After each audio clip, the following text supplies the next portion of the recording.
logika saya, buat apa dua Termulrejo siapapun itu datang ke rumah Bang Egy? Anda tahu nggak? Saya jawab ya. Anda tahu nggak Buat bahwa apa? hubungan baik itu sejak masih aktivis Bang Darmizal dengan Bang Egy sama-sama aktivis. Silakan dikonfirmasi, Bang. Jangan menuduh, itu menuduh. Oh, ini kalimatnya ada yang menuduh. Gimana sih? Iming-iming itu apa? Pakai otak aja.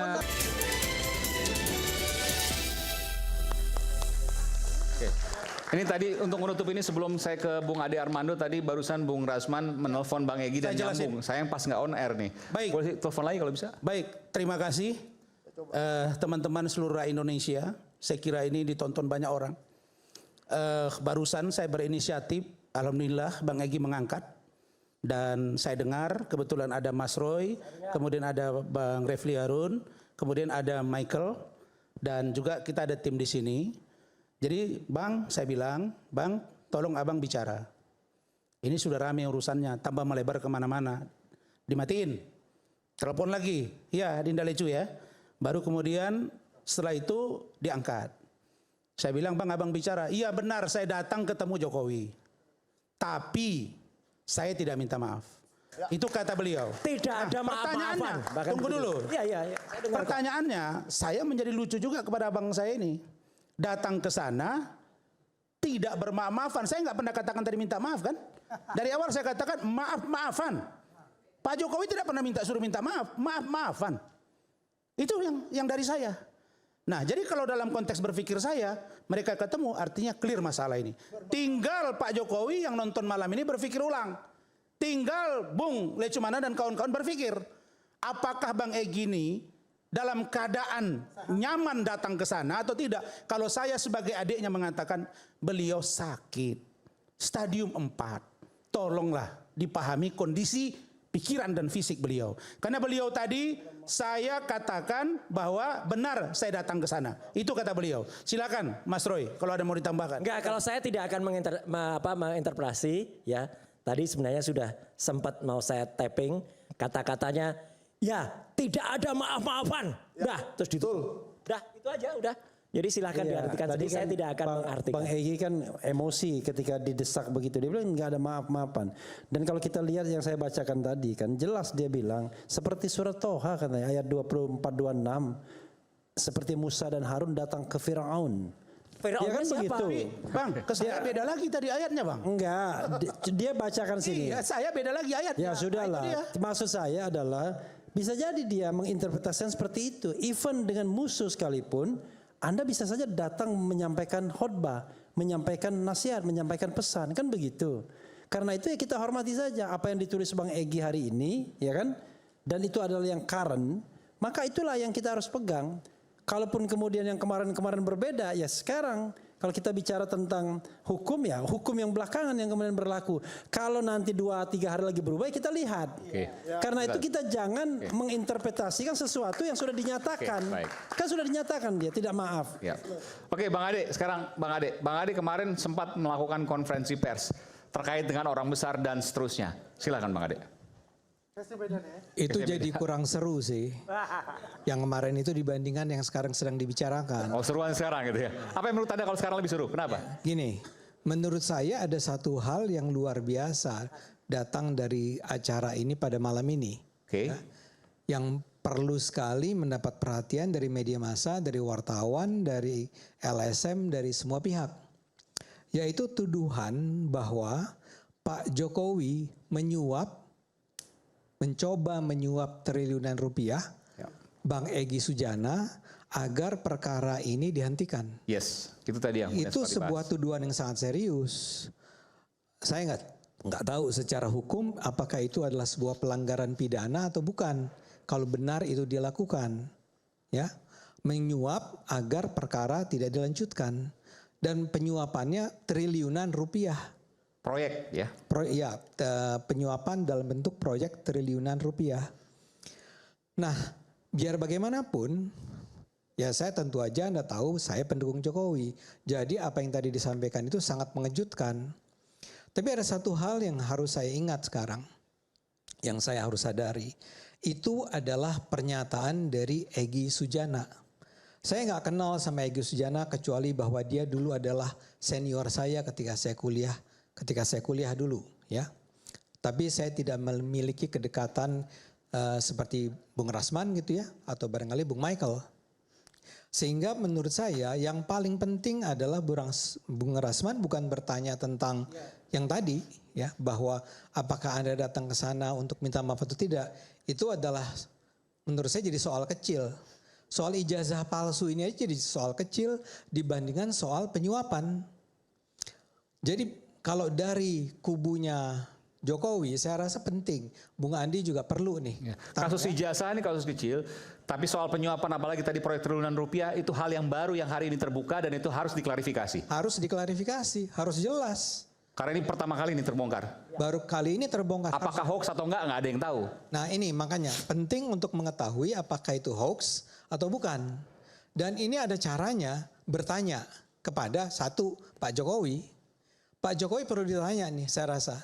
Pak, betulkah Bapak menawarkan proyek triliunan rupiah kepada Bung Egy Sujana agar dia tidak lagi melanjutkan perkara tuduhan ijazah palsunya? Itu satu. Ini sebentar, ini jangan sampai ada sesat. Ini kan karena perkara hukum ya. Kita bacakan persis. Jadi jangan sampai kemudian ada kesimpulan yang kemudian. Oke, bacakan lagi sedikit. Iya, gini ya. Nih, kalimatnya begini. Biar kita paham ya. Bahwa BES benar mendatangi JKW atas permintaan dan undangan JKW beberapa bulan yang lalu. Benar ya dia datang ya. Ada undangannya ya, ada undangannya. Bahkan dikondisikan ke luar negeri dengan servis yang amat istimewa dan jaminan dapat proyek nilai triliunan. Luar biasa. Ya. Underline proyek ya, mekanisme bank resmi dapat diwujudkan karena T itu ready triliunan. Tapi akhir jalan ke luar negeri itu tawaran deal BES mesti bersedia minta M pada J. M itu maaf ya. Demi Allah BES menolaknya hingga gagallah deal tersebut. Jadi sebenarnya kan tidak ada kita bisa mengatakan langsung wah ini suap menyuap. Oke, Yang terjadi adalah ada tawaran proyek. Kita nggak tahu. Tapi tawaran proyek itu kondisinya Ya, sebentar, adalah ini saya harus kritik. Suap dong Bung Refli. Tawaran proyek dan kasusnya selesai. oh enggak, jangan boleh. Enggak. Dalam hukum itu enggak boleh begitu gitu. Enggak, tapi gimana? Logikanya gimana? Ini kan sederhana. Gini. Ketika ada tawaran proyek, maka kasusnya selesai. Itu logika sederhana. Iya, Aiman, begini. Kalau kita bicara hukum, itu kita nggak boleh bicara interpretasi atau analogi. Oke. Faktanya dulu, faktanya dia mendatangi kan gitu. Ya. Lalu kemudian ditawari ke luar negeri, diservis, bahkan ditawari proyek. Triliunan. Tetapi akhirnya nggak jadi karena disuruh minta maaf. Ya. Nah, Ya. itu selesai. Jangan kemudian kita berimajinasi. Oke, saya koreksi kalau gitu, ya. Jadi Karena kasihan Egy-nya nanti kalau dia harus menjelaskan siapa yang bilang suap atau disuap dan lain sebagainya kan berat kita jadinya. Enggak. Oke, saya koreksi. Bukan soal menghentikan perkara. Tapi Anda mengatakan M minta maaf. Kira-kira gitu kan. Jadi benarkah Pak Jokowi pernah menawarkan kepada Bung Egy agar dia minta maaf dan untuk minta maaf itu Egy akan memperoleh proyek triliunan rupiah. Clear ya. Kemudian saya juga minta tolong kepada Bung Rasman kan bisa kontak Bung Egy. Benarkah Anda mengatakan dan menyebarkan kepada Bung Michael antara lain kepada Bung Beni tadi Beni Parapat yang mengirimkannya ke Bung Refli bahwa Anda itu pernah ditawari oleh Pak Jokowi triliunan rupiah agar minta maaf. Ya, saya akan tanya kedua pihak. Proyek. Saya mau bilang itu sedemikian penting buat bangsa ini. Ini jauh lebih serius nih Bung Roy daripada soal ijazah palsunya. Mungkin dimulai, sebentar, jangan komentar. Jadi ijazahnya palsu kan? Enggak. Itu Katanya soal jangan ijazah dipotong palsu. dulu Mas. jangan dipotong karena Anda udah tahu bahwa saya sangat yakin bahwa itu ijazah asli ya. Kalau Anda masih menyangka itu ijazah palsu, silahkan, itu opini Anda. Nah, kembali, ini adalah sebuah hal yang soal suap menyuap ini, walaupun barangkali Bung Refli tidak setuju dengan istilah suap menyuap, adalah sebuah peristiwa atau tuduhan yang sangat luar biasa dan harus diketahui oleh publik seluruh Indonesia. Ini adalah persoalan kita semua. Mungkinkah Pak Jokowi itu menyuap triliunan rupiah agar orang minta maaf terhadap dia. Nah, lewat proyek kan, belum tentu punya Pak Jokowi kan. ya lewat proyek. Jadi saya terima kasih sekali Bung Refli, Bung Michael sudah mengungkapkan sebuah informasi yang datangin dari Egy Sujana dan isinya tuduhan kan, atau sesuatu yang menyatakan bahwa Pak Jokowi itu orang yang 10 tahun menjadi presiden itu sekarang melakukan, nah itu yang tadi saya tanya, nggak tahu saya secara hukum apakah kalau Anda menjanjikan 10 triliunan rupiah, proyek triliunan rupiah kepada seseorang, tapi dengan syarat orang itu minta maaf, apakah itu sesuatu yang melanggar hukum pidana atau tidak? Tapi menurut saya yang penting dari ini semua adalah yang itu. Ya, sepakat. Jadi sekarang Rasman aja Izin, Bang. mencoba untuk menghubungi. Iya, tadi udah sampaikan. Silakan. Izin Bang Nggak, sedikit. sebelum Michael ya, saya luruskan dulu Bang Ade. Saya menelepon Bang Egy tidak menanyakan abang minta maaf apa enggak Mas. Yang saya bilang, Bang, abang ngomong dong Bang. Ini sudah rame nih Bang. Tolong abang ngomong. Lalu ngomonglah beliau. Benar, saya ketemu dengan Jokowi. Tapi tidak ada minta maaf, bukan maaf-maafan. Tidak ada minta maaf. Nah saya dari awal juga tidak bilang harus minta maaf. Dan Pak Jokowi juga nggak bilang harus minta maaf. Maaf-maafan datang ke ketemuan Pak Jokowi, maaf-maafan. Selesai sampai di situ. Nah sekarang muncul 1 triliun. Ya kan? Lalu kemudian muncul bahasa lagi tadi dari Bang Egy. Lah ini saya kira harus dikelirkan, karena ini akan tambah masalah. Oke. Kenapa saya bilang tambah masalah? Ya, Bang, Karena kan teman-teman ditanyain. sebentar. Kalau kita melihat dari kedatangan Bang Egy, lalu dikonfirmasi Bang Egy tidak ada maaf-maafan, artinya tidak ingin berbaikan. Seolah-olah beliau datang bertemu dengan Firaun. Mohon maaf ini Bang Refli kan. Begitu tadi kan. Di mata saya Pak Jokowi bukan Firaun. Nah lalu kemudian kalau begitu bagaimana dengan surat dari Eli Danetti sebagai kuasa hukum Bang Egy yang mengatakan minta untuk restoratif justice. Lah ini kan kontraproduktif. Nah kita konfirmasi, maka saya katakan Bu Ida juga harus ngomong. Dan faktanya ada suratnya Bung Lecu ya. Ada surat permohonannya, beliau dipanggil ke penyidik. Nah mana yang benar ini? Kalau ini tidak clear, saya kira ditunda dulu proses RJ-nya sampai terang benderang masalah ini. Supaya bagi kita juga tidak masalah. Mau perkara ini lanjut ke persidangan monggo, mau RJ juga monggo, mau tidak juga tidak masalah. Dan permohonan Makanya cabut cekal. sekjen aja Dan nggak permohonan tahu loh cabut 1 cekal. triliun itu. Permohonan cabut cekal juga. Maksudnya Minta diapain? dicabut cekalnya minta dicabut. Kan mau berobat Bang, nggak apa-apa lah dicabut cekalnya. Ini saya bacakan sedikit ya. Itu permohonannya gitu. Ya, saya bacakan sedikit ya. Sebenarnya yang ditanya Bang Ade tadi sudah itu ada dari mana? jawabannya. Itu yang mana lagi mau dibahas? Enggak, sebenarnya lanjutannya Bang Bang Egy Refli lagi. tadi. Udah selesai Bang Egy, Bang Egy udah selesai. Gak apa-apa Bang, biarin. Biar dibacakan Itu orang tua saya dulu. nanti Saya bukan. bacakan. Dibacakan. Dia sakit loh Rinda. Saya dibahas- kasih solusinya Bang, supaya Abang bisa menelpon atau Bang Andi bisa nelpon. Nih, bahwa kemudian datang beberapa termul rejo ke rumah BES di Bogor dengan iming-iming ini itulah, tapi BES tolak karena sama saja dengan yang pertama tadi. Berarti kan termul rejo ini entah siapapun yang dia maksud mengiming-imingi sesuatu yang sama dengan yang tadi. Coba Abang telepon si Rejo itu, si Darmizal dan si Rahmat itu. Dia mengiming-imingi Oke, apa? saya teruskan bahasa Dinda. Oke, di iming-iming termul. Lalu kemudian Bang Egy mau ketemu dengan Ya. si Firaun. Ya, yang versi Bang iming-imingnya apa tadi apa, Bang Bang? Refli? Tunggu dulu. Saya Lalu nggak punya kemudian nomor Darmizal. iming-iming, tunggu dulu. Lalu iming-imingnya nggak berhasil. Ya, tolong Tunggu dulu. ditelepon, Bang. Bentar dulu. Lalu iming-imingnya nggak ada. Lalu tiba-tiba masuk media rame, sakit hati, terus marah. Kira-kira Nggak, gitu. makanya ditanyain Bang Rasman. Satu-satu, Rasman Bang. ditelepon, ditanyain dengan model yang tadi ini. Kebenarannya supaya Bang Azam, jelas gitu loh. kan kalian yang sama, Abang sekretarisnya, aku Nggak dulu. tahu, nggak dibilangin, lewat seperti angin. Datangi ke Bagaimana rumahnya Bang, kita pasti tahu? di sana dia Bang. Iya, tapi lebih baik sekarang langsung Sama-sama hubungin kita datang. aja. Kan Tapi kita saya semua pikir, anggota dia. Bung Kayu Michael, aja, Silakan, Bang Ade. telepon.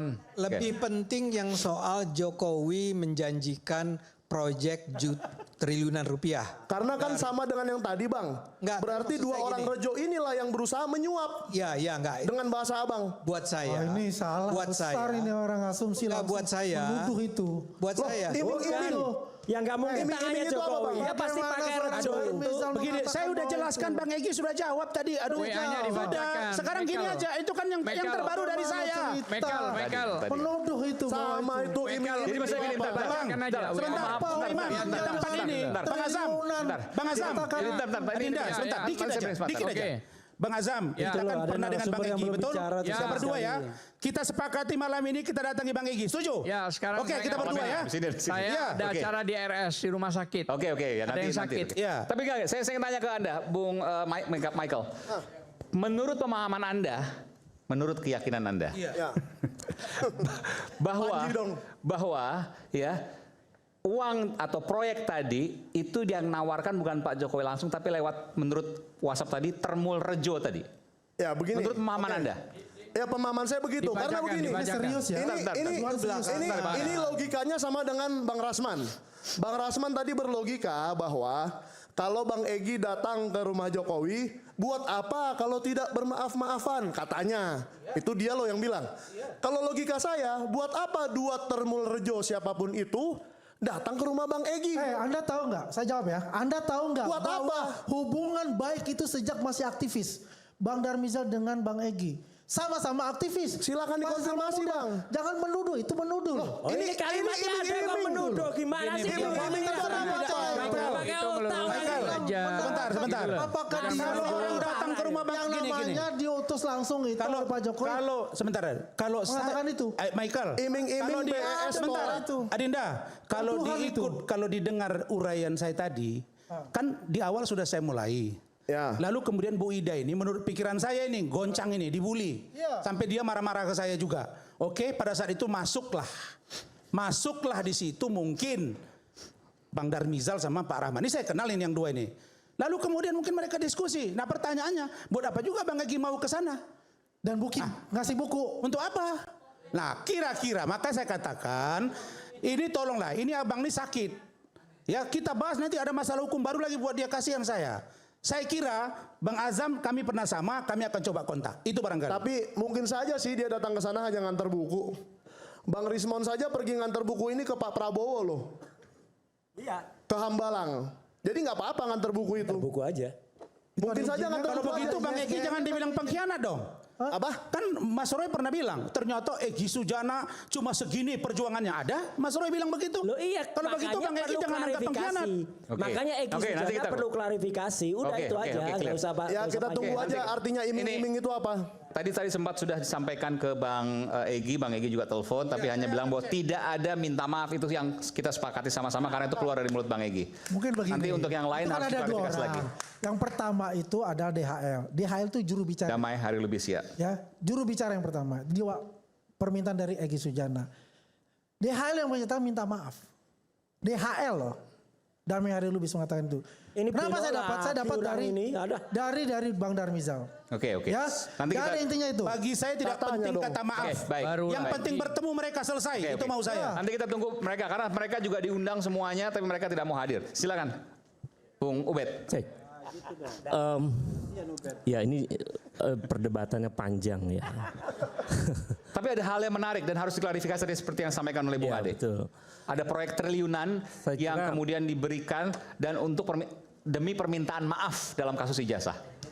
Jadi kalau soal Bang Egy sebetulnya tadi sudah ada tanda ya, yang terungkap bahwa beliau akan berbicara dalam dan beberapa hari ini. Jadi, Bang Egy. Dan itu terkonfirmasi dengan beberapa pernyataan tadi. Jadi kita tunggu saja bagaimana kemudian Bang Egy Sujana menjelaskan kepada publik. Anda mendengar sendiri Bang Egy akan Dan mengatakan saya itu. pernah mendengar sendiri. Akan konferensi pers. Akan konferensi pers, akan berbicara ke publik, klarifikasi dan lain-lain. Jadi kita tunggu itu. Yang kedua, cara Jumat ini. Jumat ini katanya. itu ada informasi Belum pasti itu, jangan kita tunggu ya aja. beberapa tunggu hari aja. ke depan lah kita Oke, tunggu ya. baik. Kemudian yang kedua, cara kita memahami Bang Egy itu dalam banyak perspektif teori sosiologi itu, kita mesti melihat juga kognisi sosialnya beliau. Bahwa ada pengalaman panjang yang membuat Egy Sujana seperti itu. Karena itu lihat Bang Egy Sujana itu dalam berbagai posisi. Bahwa beliau adalah juga advokat, paham hukum. Lalu yang kedua, beliau juga adalah aktivis. Ya, jadi posisi itu perlu dilihat secara objektif. Mungkin pada saat tertentu dia berbicara sebagai advokat, orang yang paham hukum. Dan pada titik tertentu beliau berbicara sebagai aktivis. yang mungkin punya banyak strategi dan lain-lain dalam mengangkat satu isu. Nah, karena itu pemahaman kita tentang Egy Sujana mesti kompleks ya, tidak tunggal. Jadi bukan dalam konteks kepribadian ganda dan macam-macam, bukan. Konteksnya menempatkan beliau pada konteks yang sebenarnya secara kognisi sosial. Itu tentang Egy Sujana. Atau ya kita sebut Bang Egy ya, beliau senior. Kemudian perkara ini sebetulnya ini saya sebenarnya heran juga Mas Eman ya. Soal ijazah palsu ini sampai 4 tahun kurang lebih. Panjang sekali. Jadi ini aneh perkara ini menurut saya. Lalu kita lihat bahwa ada 2 kubu yang berbeda. Kubu yang satu mengatakan bahwa benar itu adalah asli. Kubu yang satu mengatakan bahwa benar bahwa itu adalah palsu. Pertanyaannya adalah, adakah kebenaran? Benarkah ada 2 kebenaran dalam satu objek yang sama? Tidak mungkin. Tidak mungkin. Oke. Karena ini tidak mungkin ada 2 kebenaran pada objek yang sama, maka kita bisa melihatnya dalam banyak ilmuwan melihat tentang apa itu kebenaran. Ada teori yang penting untuk kita coba ungkap di sini. Pertama adalah teori kebenaran yang disebut sebagai korespondensi teori. Yaitu sesuatu dikatakan benar jika berkorespondensi dengan fakta. Artinya ada fakta empirik sehingga diyakini sebagai kebenaran. Melihat langsung. Pertanyaannya, apakah ada objek yang benarnya itu sebagai sebuah kebenaran? Kan itu pertanyaan. Ijazahnya maksudnya? Ijazahnya. Oke. Jadi untuk mengatakan itu Hanya adalah Pak Jokowi yang tahu. benar asli, maka objeknya harus ditunjukkan. Dan kepolisian kan sekarang di Polda. Oke. Pengakuannya atau informasinya ada di kepolisian. Ya. Lalu kemudian sudah dilihat oleh 2 pihak, masing-masing mengatakan ini asli, ini tidak asli. Berarti perkara ini tidak selesai dalam proses gelar perkara itu. Oke. Karena ada 2 kebenaran, ini mesti dibawa ke pengadilan. Jadi tidak mungkin 2 kebenaran itu didudukan dalam satu forum. Dan sudah dibawa pengadilan beberapa kali. Dan itu harus terus dilakukan. Harus terus dilakukan. Dilakukan untuk menunjukkan. Meskipun orang awam mengatakan kan 2 kali sudah di pengadilan dan 2 kalinya dinyatakan bersalah. Problemnya.